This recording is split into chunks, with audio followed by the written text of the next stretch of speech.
Le projet de loi sur la fin de vie, euthanasie et suicide assisté revient sur la table du Sénat cette semaine. Il y a quelques jours, inquiète de la nouvelle mouture de ce projet, une délégation de communautés religieuses s'est rendue au Palais du Luxembourg pour y rencontrer un groupe de sénateurs. Ces religieuses, en effet, sont concernées de près par cette loi, gérant elles-mêmes des établissements médicaux recevant des personnes en fin de vie.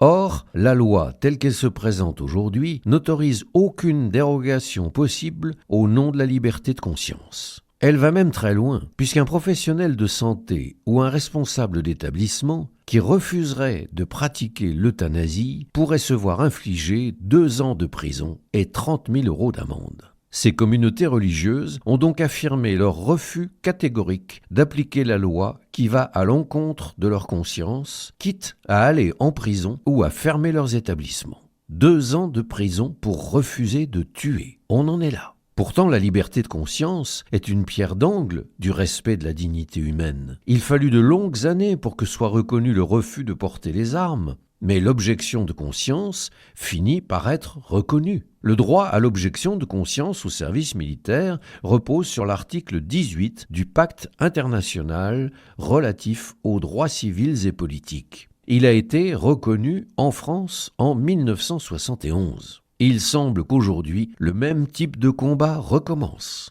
Le pape Jean-Paul II avait déclaré un jour « L'Église s'inclinera toujours devant l'autel de la conscience ». Notre société devrait bien en faire autant si elle veut éviter la tyrannie idéologique et ses abus inacceptables.